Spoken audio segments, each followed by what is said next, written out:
right. We should be synced. NSYNC. Who's your favorite NSYNC member? I have no idea who the members of NSYNC are. Justin Timberlake, wasn't it? Oh, was it him? Yeah, but he can't be my favorite now. Oh, he is. He sung Mother Lover. So I'm going with him. I mean, yes, but I have a vague impression that he was a bit sketchy, or it's come out lately that he's been a bit sketchy at times, or... Has there been someone that hasn't been sketchy lately? That's a good question. Unfortunately. So I'm gonna start this episode with the random recommendations that we forgot to do in the previous episode. Okay. Right? I thought we ended the episode with them. Yeah, but we forgot. So let's start now. So we do 2 recommendations this episode and 1 on the other, but you haven't thought of the one on the other episode. No, but I've thought of one as we're talking. Okay, cool. That's fine. Yeah. So there's a YouTube channel called Cracker Milk. It's really stupid humor, but I find them hilarious sometimes because of how absurd they get. The reason I remembered about them now is because they did an episode. They do up to a minute, roughly, comedy sketches. They're Australian. Anyway, I remembered about them because they did an episode where it was basically what you just said, like when every favorite celebrity you have has been cancelled or something like that. I'm scared to like people. I went to a friend recently, and they had a little comic strip with Keanu Reeves on it. Oh man, and I wanted one for myself. And then I'm like, what if Keanu Reeves ends up being also sketchy? What are we gonna do then? I'm not gonna lie, if Keanu Reeves ever comes out as sketchy, I think I'll just quit. I'll just go and hide under a rock. Just quit celebrities. He just seems too nice. I cannot even think of that as an option. Hi everyone. Hi. I am VoleMaulder. Can I do a recommendation, or are you gonna just? Yeah. We started. We fucked the intro, so might as well just do another recommendation. You do yours. Yes, you're right. You do yours. So I watched a very nice movie the other day called Perfect Days, and it's made by a very famous filmmaker called Wim Wenders. He made Paris, Texas, and Wings of Desire.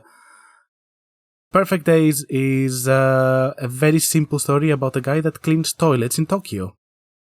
And that's the movie. And I thought it was beautiful. So, yeah. Okay. Go watch it. This is VoleMaulder Gamecast.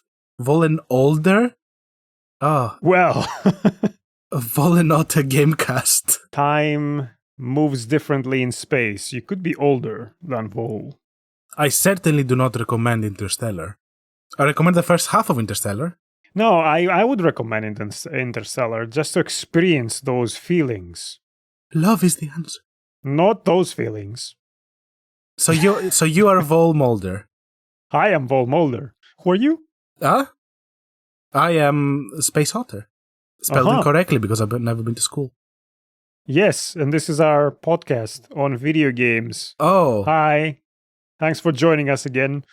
So, what are we talking about today, other than the recommendations we forgot about last time? Yeah, so we're doing the recommendation at the beginning of the episode. We're going to do some at the end of the episode. And then we're going to talk about this week's spotlight kind of episode that's about 2 small indie games. Yes, these were a couple of games that we challenged each other to play as part of our backlog quest that we're doing. So this is one of those episodes. I don't think if we have actually spoke about our backlog quest. What is our backlog quest? Is that what we're calling it? Yeah, let's call it backlog quest for now. It's a quest to, reduce our unmanageably large backlogs. So we're going to be picking 1 or 2 games each and challenge each other to play them. So we try to support each other through this trying time of getting through our backlog. This can be games that neither of us has played and we both play them and then we discuss them, or one person has played one and then suggests that game to the other person, and then we talk about it. Depending on the length of the game, I suppose it might be one game, and then that's it, or it could be more. I don't think every single episode that we put out is going to be a backlog episode, but no, it's going to be a recurring, let's say, theme, because we do want to get through these things. And there's so many good games that I never touched, and I think the extra push to have the pressure to actually do it for an episode, it's going to be something that it's going to motivate me to do it. Yeah, absolutely. That's not to say that we're not going to be playing other games between that. This is more like an extra thing just to make this more fun. So, what have you been playing other than the backlog games? Yeah, we can get to those in a bit. But one game that I played right around the time that I was playing these games that we're going to talk about today was Another Crab's Treasure. It is a third-person action game. Many people are going to call it a Souls-like. Don't like that name, but anyway, that's what they're using. Where you are a hermit crab trying to get his shell back. I personally loved it. I don't think it was perfect, but I thought the writing was very witty and fun. I thought the world design was kind of brilliant. There were like towns made by crabs that they were using trash to build them. So we're talking about like buildings made out of bottles, and they were using playing cards as doors, and they were using bottle caps as helmets, earbuds as swords. Like I thought in general. Are we helping the sea life make homes by throwing our trash in the ocean? Is that it? Well, the game will disagree with you. It is very heavily ecological, I would say, the message of the game, and certainly not pro-trash. Okay. But I thought it was generally delightful. I don't have a lot to say. I literally just wanted to put it out there and just say people just go play this game. Sounds like there is a theme. It's not just for funsies. Yeah, I don't think it's particularly deep. Get it? But it's in the ocean, so it's... You do go deep. And it's actually fairly challenging as well as a game, which some people may find unattractive, let's say. But overall, as a aesthetic, the music is really good, and I'm not surprised because like the team made another game called Going Under, which is basically a roguelike. Again, I don't like the name, where you play as an intern, and your job as an intern is to go to the floors of on the office building you work below and beat up like other company people that have gone under, basically. It is very silly and makes fun of just office culture and like corporate culture and everything. So in general, okay, the developer's called Agro Crab, and so far what they made have been huge hits for me. So did you finish the crab? Yeah, I did. It was very satisfying to the end. I enjoyed the gameplay.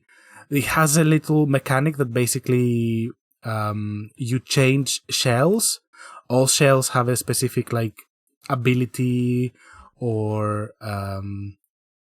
lifespan, let's say, or durability, and they break eventually, so you're forced to switch around them and use different abilities in each case. And they're all trash. They're all stuff you find from... So they're not just cosmetic. They actually have no function. Yeah.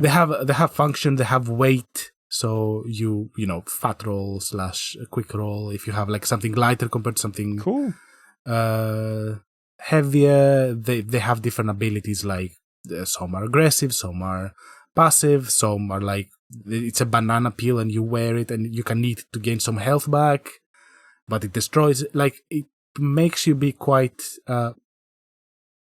intuitive about how you're actually using them. I thought it was extremely satisfying. I really enjoyed that game, and it did get some buzz. It is now kind of faded away, but I really just if you haven't played, just go play it. Yeah, I noticed. I caught. I think you did a short stream when you started playing that game. I caught a bit of that. It looked pretty fun, and I think at the time there were a lot of people streaming it, or at least it was. I think it had its own category on Twitch for a few days, but it seems to have died down pretty quickly since I've not seen anyone talk about it. Mm-hmm. Yeah. What about you? I have started playing Cyberpunk 2077 at last. That indie game? That indie game, the from a tiny team Tiny. in Poland. No I one don't really think knows about them. anyone's heard of that game either. I think Yeah. we need to talk more about it. So, yeah, I had this is a painful story for me because I had pre-ordered it because Witcher 3 was one of my favorite games ever. I think there's more people than you. I don't think it's a particularly Yes. unique story. Yeah, I don't think it was just me. Yeah. But I got it for the PS4. Then I realized what a mistake that was. And I'm like, all right, I'm gonna wait. And eventually I bought it physical for the Xbox because the disc had the Phantom Liberty expansion on the disc as well, whereas the complete edition on the PS5 is still a downloadable code. And I like to have my physical games physical and functional, which generally is not the case with Xbox games, but this one is an exception. So it seems to be in a pretty good state. Like if I didn't know anything about the history of that game when it came out, this would have been a surprisingly well-functioning game for CD Projekt Red. Do they still have the Red in their name? Can't remember. Or are they just CD Projekt now? I don't know. Anyway, so I played, I don't know, about 20, 25 hours, but I'm playing really slowly, so I've not done a lot. I'm not going to talk specifics. How do you feel about it, though? Weird, because I dislike the setting, but not because it's badly made or set up. It's just, it's hideous, it's disgusting, it's off-putting. Yeah. And I think that's the point. So I'm playing while I'm trying to make room for those emotions as part of what this piece of art wants me to feel playing it. I am a little bit conflicted at the same time in the way I tend to be about a lot of games who try to do that, in that at the same time, it also presents a lot of things as cool, and I'm not really sure if that is something that will be subverted at some point, or is just falling under the general cop-out approach that a lot of video games have, where they want to be cool and fun and enjoyable, and their theme is exactly the opposite, but they still try to be cool and fun and enjoyable. Does that make sense? Yeah, I think it does. Well, it's a big conversation to have, because some games, like, they have a theme, but they break the theme to, make the shooting fun. Yeah. Yeah. Having said that, Yeah. the shooting in this game was no fun on the controller at all. It took me a lot of tinkering and tweaking to make it feel okay to play. Like, I almost gave up on it because I'm like, this is the worst feeling game I've ever played. Like, what the fuck is wrong with this? Yeah. The dead zones were all over the place. The acceleration and deceleration when you were turning was horrible. The input latency is pretty high, even after all this time, even on the new consoles. Mind you, I was causing this to myself a little bit because I wanted to play it with ray tracing on, just to look nice. But anyway, the driving felt horrible. I eventually tweaked those controls as well, and it feels okay now. But on the flip side, there's been already some side quests that I've come across that are exactly what I was hoping this game would have, knowing CD Projekt. So it's finally clicked. I'm happily playing it now, even though I still feel about a lot of things in that world. Yeah, I played it. I never finished it. I think I dropped it fairly close to the end. Oh wow, that's quite impressive if you got close to the end and then you didn't finish it. I think it's because something else came out that I wanted to play. I don't remember what it was at the time. It might have been Elden Ring. Ah, well, okay, fair enough. But I was always lukewarm about it, and I never felt that I could go back. So, and didn't click with the characters too much. I didn't click with the story too much. I did not like the gameplay.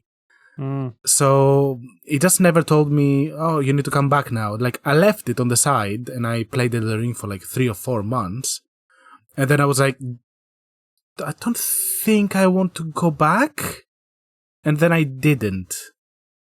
And then I saw that I wasn't feeling guilty about it. So it's like, oh, okay, I see. I think I'm a bit too early to be able to tell or have any opinion on characters and whether I will care about people. Because I can understand what you're saying. Like, if you've left the game for a while, there has to be something attractive about it to make you go back. Mm-hmm. And if it's not the characters, then it has to be the vibe and the environment for me, or the gameplay itself. And the vibe and the environment definitely is not an attraction in this game. Having said that, I generally, cyberpunk is not really my genre. Maybe there's someone out there who loves cyberpunk for their own reasons, not as a fantasy escapism or escapist fantasy, but I don't think cyberpunk is escapist. I don't think that's why it has an appeal. No. Sometimes there's an appeal in things there's an appeal in darkness, just to be dramatic about it. Because it might allow you to explore feelings from a safe distance. That darkness of my soul. Yes. So why do we listen to sad music or something? Not because it makes us feel good emotions in the moment, right? I feel great when I listen to Anathema. Yeah, that's a good example. Well, some of them. I feel great when I listen to the song that is in the beginning in the trailer of all the Gears of War. Mad World? Mad World. Yeah. Yeah, these are not songs that make you feel happy emotions. That's what I mean, but we still like them, right? I like some of them. Yeah, some of them. So I can see how someone might, in a similar way, like or get something out of cyberpunk, and that's the genre that has really clicked with them. So the world and the vibe of the world could draw them back in the same way that, I don't know, My Dying Bride or Skepticism draw me back to listen to them, even though other people might find them too depressing or something. So yeah, I've been playing that. I had also played and finished on stream Return to Grace, which is a very, very small and very short. So I'm not gonna say much about it. Very short. I think it's mostly story, so yeah, there's not much you can say without spoiling it. It will be up on our YouTube channel eventually, so if you want to see me play through it, with my sound occasionally breaking because I made the mistake of streaming it on the Xbox from the Xbox, and the Xbox is a fucking mess. Right. Yeah, I forgot about that. Yeah. Yeah, that was a mess. I think you also tried to stream another game, and it was so bad that you could literally just not continue. Anyway, Return to Grace. Yeah. Anyway, we're not going to go into that tangent now, but it's a walking simulator in a space station. Something has gone wrong, and you're walking around and figuring out why, what. If you played any walking simulators of this kind before, you probably know what I'm talking about. It had some good ideas and concepts, but I didn't really like the execution of them. Okay. Is there anything you can say about it without spoiling, or what aspect of it was the execution that you didn't like? The dialogue writing was somewhat weak. Okay. And there was a lot of it. Okay. I mean, it's a walking simulator, it's a story-based game, so probably it's going to be more focused on the story and the interaction with the characters, right? Yeah. Not much in terms of gameplay ideas either. I don't mind walking simulators, but usually they have something that you do. You're doing an investigation. Most of it kind of happens automatically. There was almost a Simon Says puzzle mechanic to unlock doors, and after a certain point, the game kind of does it for you or offers to do it for you. Yeah, I remember. I haven't played the game. I just joined in most of his streams to just follow it. I cannot say that I followed the story. It was 2 streams. Much. It wasn't most. Like, it was like barely 3 hours long. Yeah, I mean, when I say most of the streams, like for most of the duration of your streams. Ah, right. Okay, yes. So you didn't watch the entire game on stream? No. Yeah. And I cannot say that watching through the stream is going to help me follow the story as much, let's say, because like I don't actively sit down and watch a stream. I do things meanwhile. Cook, move around. Yeah, it's a kind of game that you have to actually sit down and watch the playthrough. And partly that's why like we archive some of these for YouTube, because they're better, I think, for that kind of thing. It just, I enjoy the interaction on the stream as well, and it's easier to record them like that. But anyway, it looked nice. Yeah, okay. I will say that. It had a question at the end, being careful here to not spoil things. The question itself was a decent question.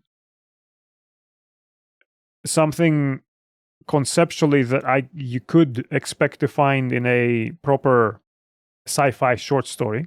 Mm-hmm. And then the game tried to be witty again and ruined the moment, which was a recurring theme, I think, in the game with the dialogue writing. Okay. You probably missed that bit on the stream. I think I did not catch the last bits. Yeah.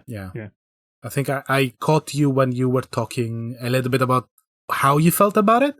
Yeah. But I didn't actually see what happened. So for a spoiler heavy take on my immediate thoughts when I finished it, there's a highlight on my Twitch channel, and we're gonna put that up on our YouTube as well. I'm gonna try to do that, or we're gonna try to do that for games we finish on stream. There'll be some final thoughts there, and then we'll briefly discuss them as well on the podcast. So just to sum up, is that a thumbs up, thumbs down situation? I would say it's a mid thumb. Like, if you like the style of game that this is, it's short enough that, yeah, just play it. Yeah. If this was 10 hours long, I would say maybe not, go play something else. But for 2.5 hours, if you like that sort of thing, I would say, yeah, go through it. I mean, on the last little bit that I want to say, how we talk about small games is, I don't like punching down. Like if a small game is small, I like approaching it more constructively. So I know that thumbs up, thumbs down is a little bit reductive as an opinion, but these are just quick recommendations or just discussions about what we play. Yeah. I suppose I don't regret playing it, so maybe that's a thumbs up. Okay, no, I don't mean you have to change your opinion. I'm just saying that. No, but I'm thinking more in the sense of I didn't think I wasted my time. I still remember bits of it. So, yeah, that's probably a good thing, right? I guess so. Before we move on, also wanted to talk about another game that I played. Yes. And it was called Dave the Diver. So, I have a very complicated relationship with it. It is a combination of an adventure game, like a side-scroller, not platformy, but combat-y, plus manager simulator, plus roguelike. All right. It is a very interesting combination. They do some very, very interesting things with their gameplay. I think the aesthetics of the game are fantastic. I think the writing is very funny and very, very good. But I have two main gripes with the game that I never finished in the end because of one of them. So the first one is I am a bloody hippie, and this is a game about... You as the main character. No, I. And this game is about you managing a sushi restaurant. And we are at the point that the sea is in a very bad condition, and the game is literally about spearfishing everything. And it feels very off. Like I'm literally committing fish genocide like in the ocean to make like the weirdest sushi, and it's like this does not feel good. This is Yeah, I very get that. charming. Like the game is very charming, but I don't feel good at all murdering endless fish. Especially at the time that like the last thing you want to do at this point in the world, if we want to see it survive, is to dehumanize things that are keeping it like alive, you know. Yeah. So that is the main thing, and I felt it was unfortunate because actually the game is very fun. It's very good. It's very functional. What stopped me from playing was a little bit of a counterintuitive thing, and it's an interesting discussion to have like in general. But as I moved on with the game and unlocked more and more upgrades, I had to do less and less. Right. So I was making myself so powerful that I barely had to go out and fish. I barely had to do anything at all to achieve high scores. I was just sitting on my butt and things were just doing themselves, and all I had to do is just follow the main story. And it got really boring. That's interesting. And, you know, usually, like, when a game gives you upgrades, it should become more fun, more embellished in a way. But this game just literally almost automated the entire system. So what was your role after the automation then? you kind of go to the restaurant and you just things go and you make money, and then you go on the next day and you have some main missions. So you go. Can you talk about the main missions of that stage of the game without spoilers? There's not a lot of spoilers to be had. The main missions involved befriending a society of underwater people, to collecting a specific item or a specific type of fish for various different customers. Like, it is kind of chore jobs in the end, like kind of fetch quests. Like, go out there and find A and bring A to me. And a kind of a fetch quest is not as interesting as you see how you can survive and manage your resources underwater when, you know, you have your oxygen that's depleting. That's interesting because I have a friend who plays a lot of like management games or simulation games. Mm-hmm. And from what they've told, I don't play these games at all, but we were recently talking about them playing No Man's Sky. Mm-hmm. And the main criticism they had against No Man's Sky is that it didn't automate things enough. That the whole point of like these simulation or management games is that you set up the automations and then they kind of play themselves, and that's the win state that you're moving towards. Of course, I don't personally have an opinion on this. It's more like it sounds like what you're describing sounds like that almost, but you didn't like it. Yeah, maybe it is not for me for sure. Yeah, maybe someone takes, you know, pleasure from doing that, but eventually, like, all my actions were completely redundant. And I was like, I don't need to be here anymore. Like, yeah, I wonder if that's the point of the game. Is just it's not maybe for you or for me. Or I didn't finish it in the end. I don't think I will. I played about 16 hours of it, which is a lot for a small game, especially. Yeah. I think overall I do recommend it, but because I think the opening hours are very interesting. But yeah, I had these two gripes that are interesting. And also, you might see that there's a theme that both of my games are underwater, so if there is sea creatures in a game, probably I will go and play it. So yeah, that'll be my recurring theme. Space sci-fi. That's why I played Return to Grace. Space. So, very, very briefly before we actually get into the actual featured games of today that we've not even introduced yet, but they're going to be on the title. People will know what we're going to talk about. I played maybe a couple of hours of Construction Simulator on the PlayStation. Talking about simulators and management games. Okay.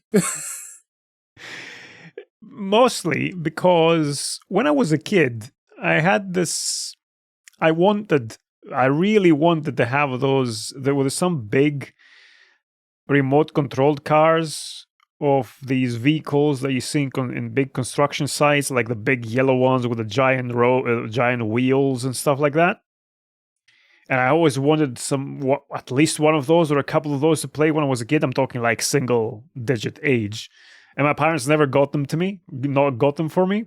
And I saw this game on Plus, and I'm like, maybe that's how I will get this out of my system. Maybe my inner child will kind of really enjoy this. It was very disappointing. It wasn't fun. It was I'm sorry. kind of boring. Oh, that's the worst.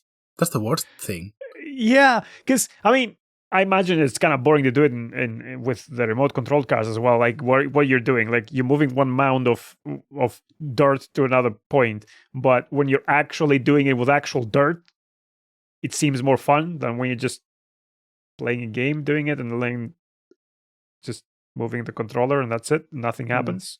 Yeah, I don't know. Maybe I would play with the remote controlled cars today, and I would be like, yeah, that's not all I thought it would be. I'm sorry. Yeah, it's okay. I'm satisfying my inner child with playing all these racing games with my steering wheels. That was my other fantasy when I was a kid, to be a race car driver. So I'm okay. Okay, what are we talking about today? What we're talking about today. So we have two games that set each other up to play. One, that was my recommendation, was the Artful Escape. And yours was... Dordon. Okay, that one. Dordogne. So, Artful Escape. This was the second time I played it, I'll be honest. So I had played this back in last year, or no, maybe it was 2 years ago. It was on Game Pass. So I remember you were talking about it when we were first attempting to make a podcast. So yeah. That's 2 years ago now. That was a long time ago. Yeah, it's been a while. So anyway, it was gonna go off Plus Extra when we set this up for ourselves. We're just for time context, we're recording this in August 2024. So this game went off Plus Extra in May, I think, end of May. So I'm like, all right, listen, you need to play this. It's very short. I think you'll enjoy some of it, and we can talk about it. So, what did you think of it? Yeah, just to mention that it's made by, the developers are Beethoven and Dinosaur, and it was published by Annapurna, who I think they're actually doing very interesting things with games lately. So I'm very happy with they're their publishing output. they're publishing quite a few interesting stuff, and the studio is making a new game now. Oh, really? What are they making? Do we know what they're making? We know what they're making, but I don't remember. Wow, I'm so looking forward to it. Artful Escape. So you play the nephew of a Bob Dylan type singer from a small town, and you basically like start the whole adventure overshadowed by his legacy. He has recently died. Everyone is kind of expecting you to meet up, to meet let's say the expectations that he has set up, like to get that legacy of the music, let's say, of him. And I was extremely touched, let's say, by this character. I thought the situation that he was in was very universal in a way. Like, he was living in an expectation. He was basically making a persona based on his Bob Dylan-y kind of uncle. And it was like limiting him creatively. And the whole story is about him just finding his own, let's say, his own voice, artistically speaking. So, yeah, he goes from a country folk singer, not country, just folk rock, I would say. Folk rock singer to like space opera, kind of prog rocky kind of thing. And the transition is very good. And the first thing I want to give huge kudos to this game is that the soundtrack is just bloody brilliant. Yeah. From the moment it starts, like folk music that it has, like the Bob Dylan music that it has, and the like prog rocky space opera thing that it has later, they are both just amazingly good. Like the soundtrack is, I have saved it. I literally put it on quite often since. That's a very rare thing for games to just listen to the soundtrack over and over. And I will say that the fake Bob Dylan songs are extremely good, especially. Yeah, I love the music as well. Part of the appeal this game had for me to replay it was that I had gotten new like monitors for my PC, and I'm like, fuck yeah, I wanna go through this game again with my new speakers here. I'm looking at your notes here for this game, and you've written vibes, man, vibes. Oh, that's pretty much it. Like the first moments, it goes from like a bit of low-key, calm, folky to like just big space solos and stuff. I was like, holy shit, this is amazing. And he has a little bit of, in this whole transition that he goes through from being under his uncle's shadow to kind of opening up to the angst and the existential guilt that this is bringing up for him. He's young, right? He looks like a teenager, if I'm not mistaken. Well, I'm assuming he's he doesn't teens. specify it, but yeah, I would say 18 to 22 max. That's kind of what I assumed. So he has also that in the way he speaks and some of the way he expresses himself. There's that kind of youngish, late teen, angsty vibe to it that I think that kind of straddles the line between cringe and real. You know what I mean? Yeah, I was a teen once. Yeah, it sucks. Don't recommend it. So yeah, I enjoyed that. There's you have some options in dialogue occasionally on how to he expresses himself. Yeah, I think I don't think they were particularly how's it called, impactful in the story, but let's say you can make up your backstory based on some ridiculous options. So you can basically say like, okay, my name is gonna be that stupid thing that I made up, and it gets replaced by a little riff. So you can basically, when it's in dialogue, because there's full voice acting, and the voice acting. I am. Yeah, it's like Bill and Ted basically. Yeah, a little Bill and Ted's sting. But there's full voice acting, full dialogue. I thought it was very good. Almost in the entire game, everyone gave very, very, very, very good performance, especially Lightman, which is a character in the game. Yeah. Visually, the game was... Yeah, let's talk about the visual. What did you make of it? I mostly like them. Okay.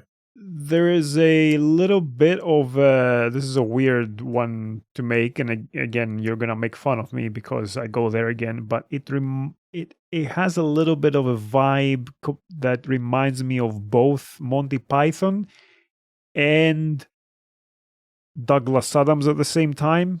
Okay, yeah, Douglas Adams, yes. More on the Douglas Adams, I suppose. I think I really like the environments, the colors. But I feel in the creature design, some were just goopy, very undefined. It was a little bit, yeah. Like, oh, my space creature is gonna be some goo, and that is an alien. And I'm like, oh, that's not too inventive. So,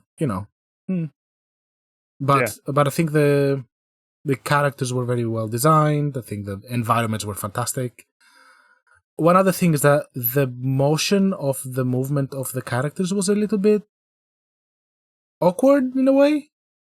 Yeah, I think it fitted the art style, and also like small studio. I didn't expect like sure, great animation, so it didn't really bother me. I would have wished that the music you played matched a little bit the movements and the animation Yeah. more than it did.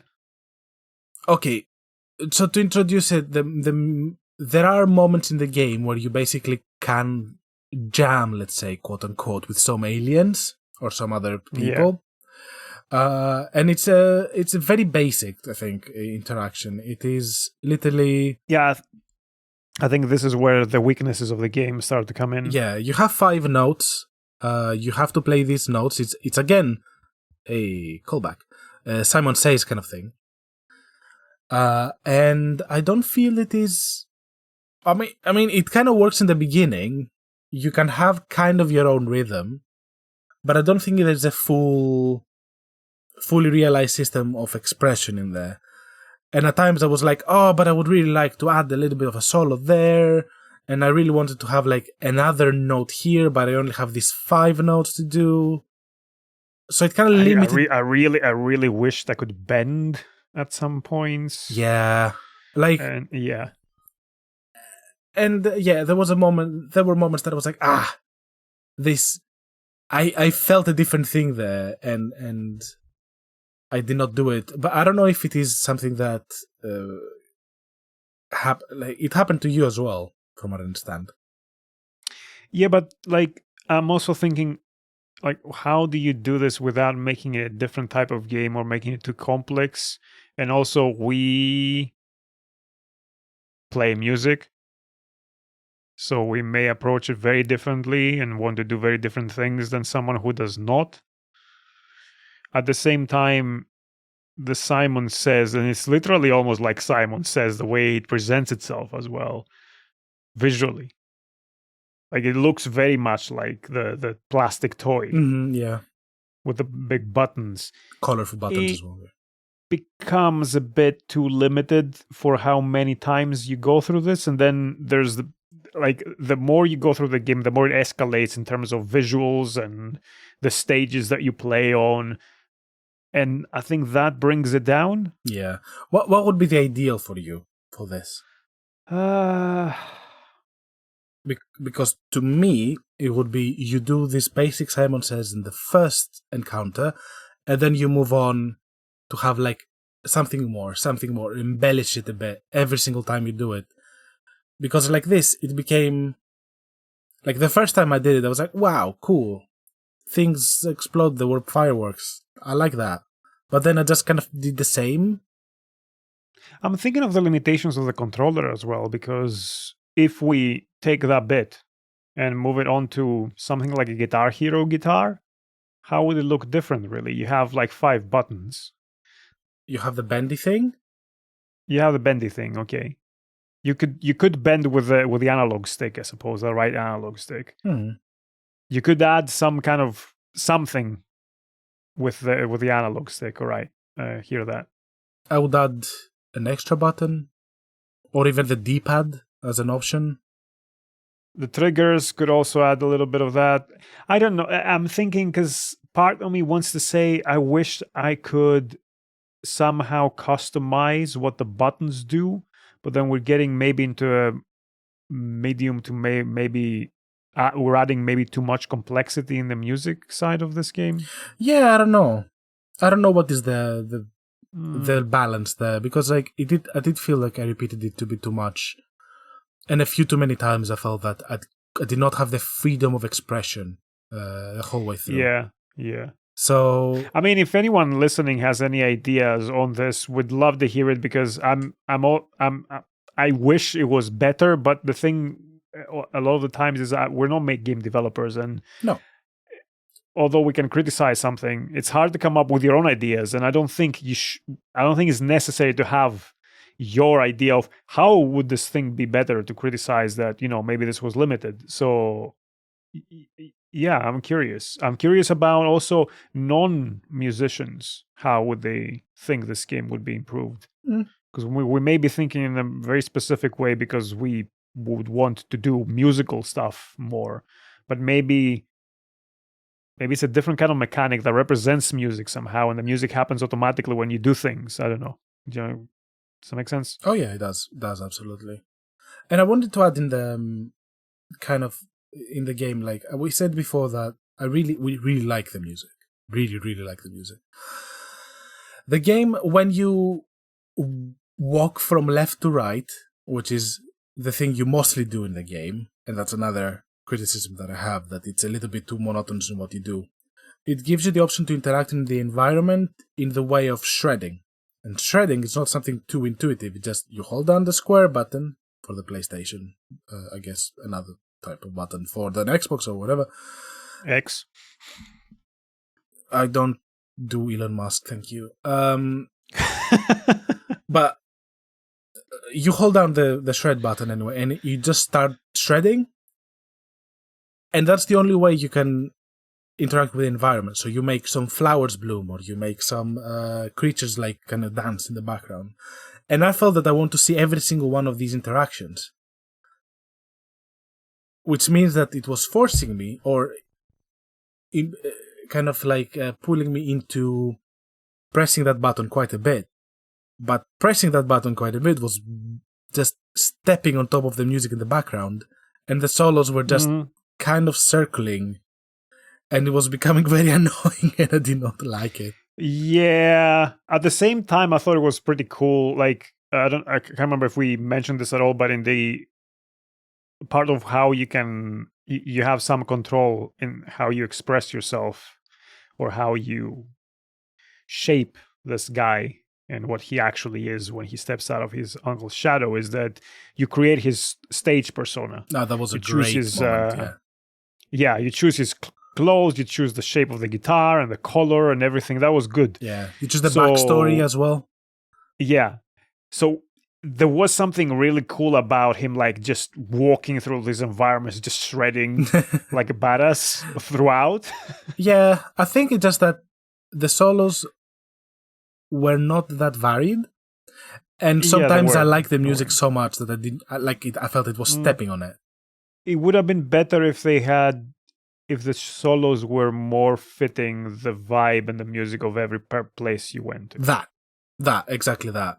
Because like I felt that the rhythm was not always matching, including in the Simon Says games and everything. Plus, you had at some points to do a double jump. You had to kind of press the thing while you were jumping, and then you would do a bend or something, and that would break the flow of everything. I loved that. And then eventually, like, you had like some chords that would make you slam on the floor to use some things. Like, all the controls are very fun, and like, we've been taking a shit on the game, not quite taking a shit, like criticizing it, but honestly, overall, like, I feel very positive about it. I really like it. Yeah, I enjoyed it as much as the first time. The second time, the visuals were great. I liked how it ended as well, although maybe that happened a little bit tiny too fast, just the ending bit, but it was good. Yeah. I think the resolution is like the guy that went kind of rogue at the end, not to spoil too much, kind of chills. He's kind of like, he's cool now. And then it's all fine. And it was like, well, but you were about to do something very horrible and bad. Why are you cool now?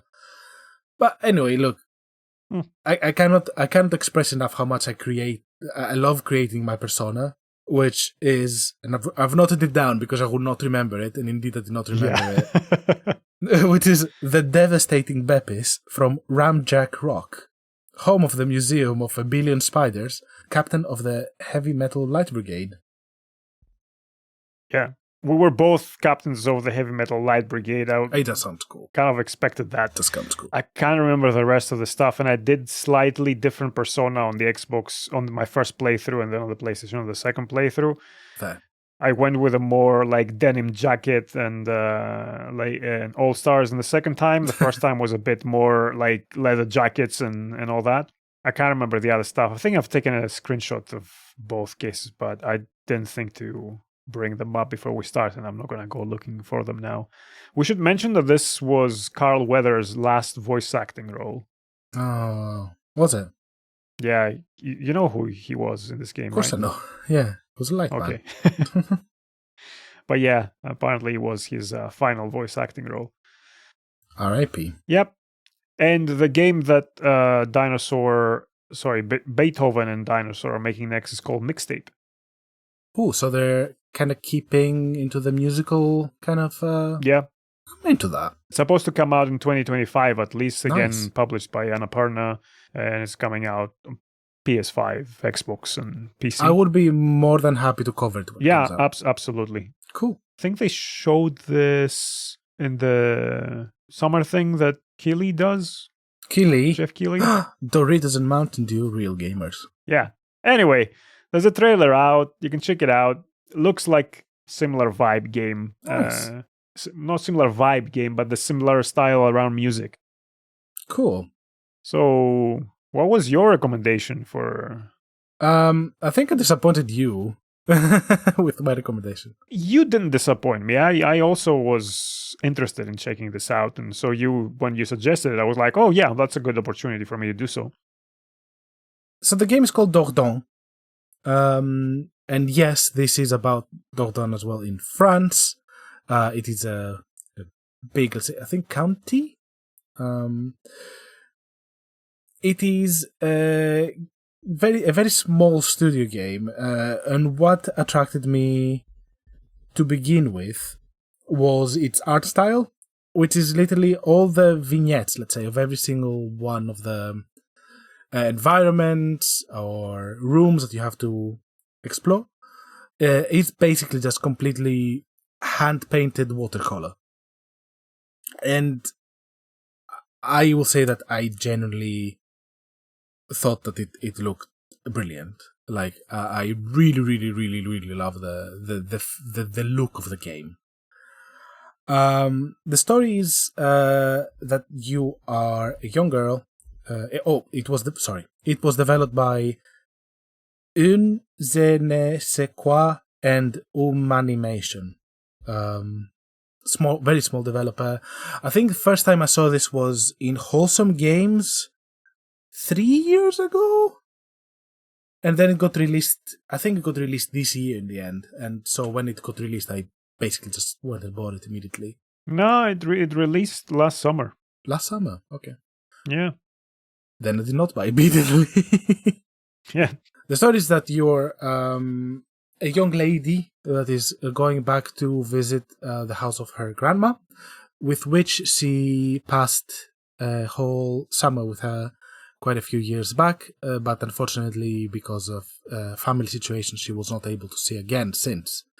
So you kind of have the old story when she was young, having like a summer with her grandma and visiting the main town, making a new friend. And you have your current summer, which is you just going around the house after your grandma has passed, and you kind of like slowly uncover those memories by searching the house and the area. So, how do you feel about it? Give us a take. Wow, big sigh. Oh my god. This game really didn't click with me at all.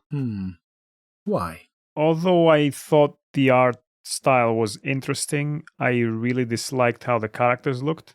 Just a parenthesis here, because it's very hard to describe how they are and just let it show in like a description. It felt like a mixture of very old Western animation combined with early Ghibli movie kind of design of kids, let's say. It's a unique art style, very cartoon. Yes, although I do like Ghibli style art style and the way the characters look. This one didn't really seem like that to me. Okay. And again, we're just trying to describe things in audio. I also didn't like how the backgrounds and the environments, while you were walking through them, they were only 2D. It was often very hard for me to figure out where I can go and where I can't go.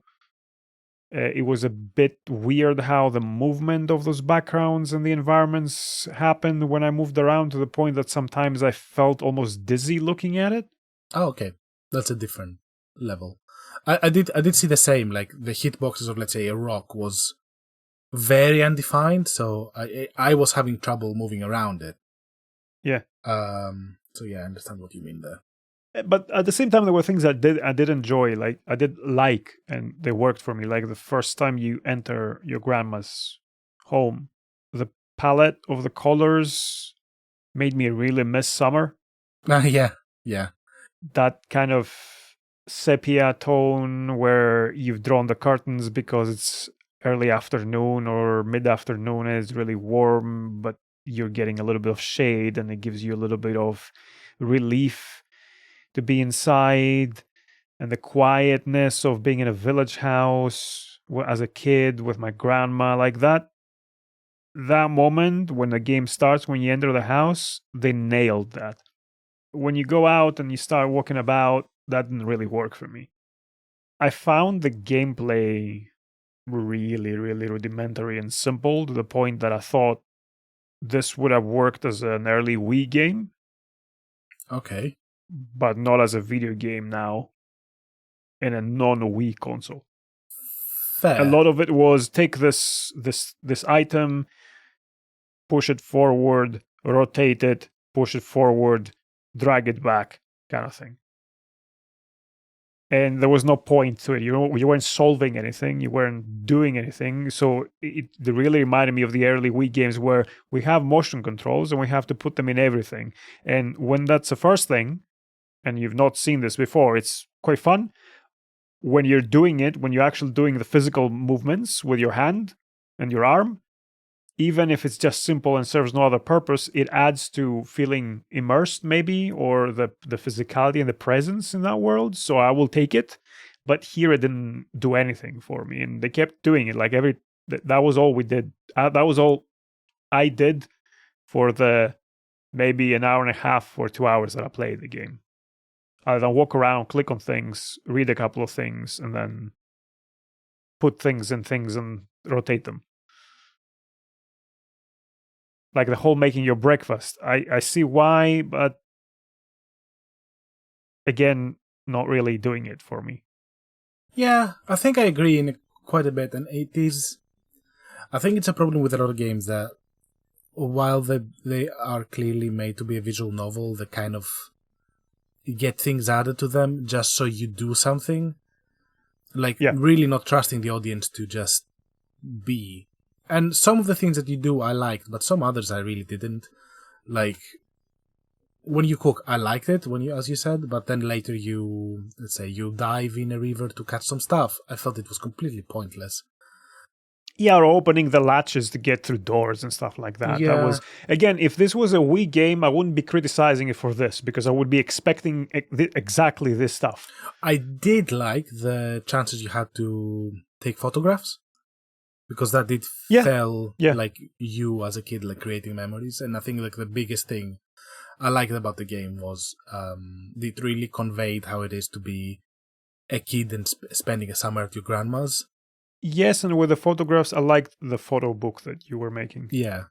Oh, yeah, because you make a journal as you go through. You create little, let's say, poems, and you add the photo, and you add some stickers, and you basically create a journal of every single day that you spend there. So what did you think of the story itself? Because we've been talking about how we're playing and what we do, but so the story is just an exploration of your summer and just understanding the conflict between your grandma and your parents, basically, through letters that they have sent each other or to other neighbors or to, like, addressed to you in some cases. You kind of start understanding the conflict and why there has been a distance between the two parties, let's say. But it's never explicit. It's never too clear. And I don't know if I would have done it different, but I did feel like something was lacking in that conflict. Like, one party was a little bit too religious and it was affecting the relationship with, let's say, your mom. I don't feel like there was a real resolution in the end. Maybe that's the point. Maybe it is just there's going to be some rifts in your family no matter what you do. And maybe they won't be neatly resolved by you going back to read their letters or something, yeah. So I felt, I don't know, it wasn't satisfying. It was very representative of a specific time in your life, but it's again very specific. Like, it is a Mediterranean grandma and you living with her, in a Mediterranean environment, just enjoying a kind of weather that maybe people in our latitude are not gonna see. It is different, but I think the top thing about the whole game was how it made me long for those childhood summers that I just don't have anymore because I fucking work. Same here. Even if we didn't work, like, you're never gonna get the summer where we are. And my one last thing is that I don't think the voice acting was fantastic. I'm not sure if there were, like, basically the budget was not available to get, like, proper actors or anything, but I felt that there was a lot of times that... What are you laughing? I'm laughing because you started saying that, and while you were talking, there were seagulls sounding like they were laughing in your background. Yes, where I am, there's a lot of seagulls. I cannot help that. Perfect timing.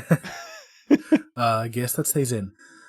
There were moments that something very emotional was conveyed, and I felt that the voice acting itself was not giving that feeling.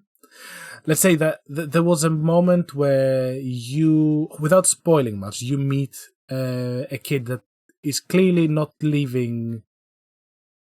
He's living very poorly. Like, it clearly comes from a family that is not able to provide everything that he needs. And as a result, like, he has gone to the market and stolen a couple of times. Like, stolen some stuff. And you also caught him, like, early in the game. And there's a moment that he's basically feeling like he's been attacked by everyone. People tell him, like, you're a thief, blah, blah, blah. And clearly his family is getting a lot of hate, also because he's not from the area. And there's a moment that he has a line basically just complaining that I am not a thief. Like, but it's given in such a nonchalant kind of delivery that I was like, what the fuck? Because he goes, I'm not a thief. What he's supposed to be, I am not a thief. Like, stop fucking accusing me of that. And I felt like, oh shit, that delivery was terrible. And there were little examples like this throughout, but this was the most striking, let's say. Yeah, that's a shame. Yeah. I didn't get this far in the game. Yeah, I think you might not have. There is a little bit of a conflict later, and something happens to you, and maybe there's a bit of danger, but it all gets resolved like this. And yeah, I wasn't entirely sure. So that's how I feel about Dodon. That said, do I want to visit Dodon? Because I kind of like searched it on Google Maps and like opened some pictures and everything. Holy shit, that area looks beautiful. Holy shit. Like, I so want to go there. It actually became one of my bucket list things. I actually didn't do that. Let me have a look. Yeah, it's so beautiful. Like, that whole area. Oh, wow. Okay. This has a bit of a Tucson vibe. Yeah. Actually. yeah. Which makes me feel like I understand why this person might have wanted to display this. And I think the moment you go into town, you actually feel this kind of like... it's hard to say. Like, I think it's a very good depiction of the area and the feel when you look at it. So overall, cool. I think I recommend the game. I think that it is a very interesting stylistically and everything to check. And I will certainly be very interested to see how the developers move on forward and what they're gonna do after. Yeah, I wouldn't recommend it, but that's so just dark enough. That's just my opinion. Didn't have vampires and not shoot things, so I don't like it. 1 out of 10. I need man games. Yeah, that's exactly how I rate games. How many vampires did it have, and could I shoot things? With stakes. For that, go to a previous episode, or the one before, which was Evil West. Fuck your vampires and punching them. Vampires and cowboys, man. Best thing ever. Best thing ever. Right. So, we got through 2 games of our backlog. Meanwhile, I added like 10. I'm being really good at not adding games to my backlog since we started this. I'm not. The only thing I've added to my backlog, I'll talk about in the next episode. Oh my god, anticipation. Meanwhile, what about the random recommendation of this episode? Oh, yes. So my recommendation is an anti-recommendation. But a recommendation at the same time. Don't play Assassin's Creed. What? Well, we can come back to that later. In a different time, because I have something in mind for it. Oh. My recommendation is, do not be afraid to try out Linux. And why I'm saying this? It's not the way, it's not how it used to be. It's much simpler. If you're dabbling or if you're into PC gaming, you're probably used to having to look things up to figure out what you need. Things are much simpler than it used to be. And you don't get trapped in stupid shit that Microsoft does. The reason I'm saying this now is that recently, so what I do sometimes, I listen to podcasts and I scroll through random recommendations that come up on my eBay app. Because sometimes I find like occasional forgotten treasures in auctions that no one notices. That's how I've ended up sometimes with some really cool shit for very little money. I give myself about £20 a month to spend on random shit like this, because it's kind of fun. Anyway, some VR headsets came up that were pretty cheap, and I'm like, why are these so cheap? Do they work with Steam? Oh, they work with Steam. And then I realize, actually, these are Windows mixed reality headsets. If you don't know what that is, it had something to do with HoloLens that Microsoft wanted to do at some point. If you don't know or not seen that, that should already tell you something about it. So this is hardware that needs shit on Windows to work. You need to install certain things and blah, blah. Microsoft has decided to deprecate that format, the Windows Mixed Reality. And not only have they decided to deprecate it, so not support it anymore, they're removing support from Windows 10 and Windows 11. They're doing updates that are taking things out that will make these headsets unoperational. So they're bricking every device because they decided, we don't want to do this anymore. There's already work underway to reverse engineer this and build support for it on Linux. They already, I think, have mostly functional headsets, but not the controllers. So that work is underway. If you're interested in this kind of thing, there's a project called Monado. I've not looked into this in great depth, and they're working on building drivers for these headsets to make them work. And I think I saw someone that asked on Ivory's subreddit as well, and they said they have no plans at the moment to do anything about this. Ivory had done a lot of great work in making the PSVR work on Windows. So if anyone could do something, that could be one of them. But anyway, do not trust Microsoft with that kind of shit because they have a terrible history with this and record. And this seems completely unacceptable to me, to brick your devices because we're not developing this anymore. Leave the fucking drivers in. They have drivers in for shit since Windows 95. What's the problem here? And I'm guessing the problem is that they're probably going to come up with something new that they want to sell, and they want all these people to buy something else. Check out Linux. It's free. Steam Deck runs on it. Do not run Arch if you try it.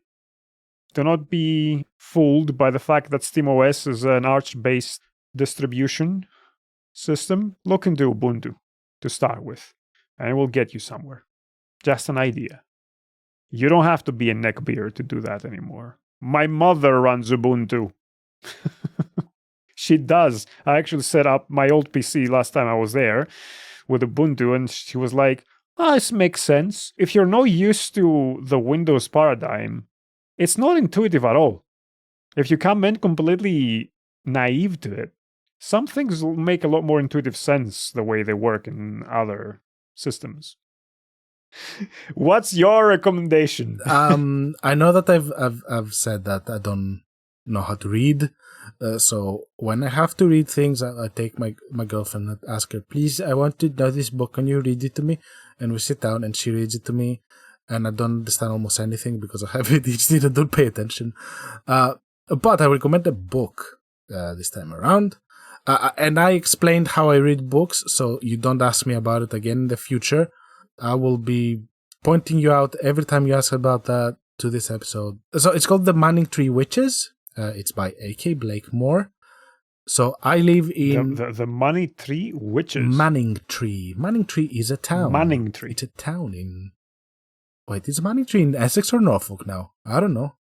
I have no idea. How do you spell that? Man with 2 N's. Ing Tree. Okay. Right? It's basically historical fiction about a very light subject, which was the witch burnings back in the day, and the witchfinder general who was a piece of shit. And a real person. Yeah, it was the first debut novel of A.K. Blakemore. I thought it was brilliant, and she made another novel called The Glutton. It was also extremely good. So yeah, I recommend that. Okay. So Manning Tree. Manning Tree Witches. Those are our random recommendations for the day.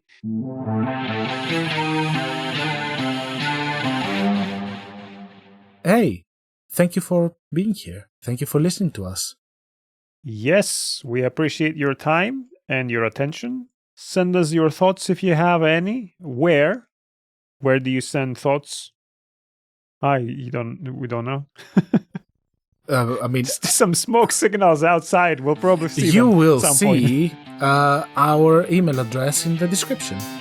Yes. And all the other things that are important in the description, because we don't have them. And I don't think, at this point when we're recording it, I don't think we have an email address that we can use. So, look at the description.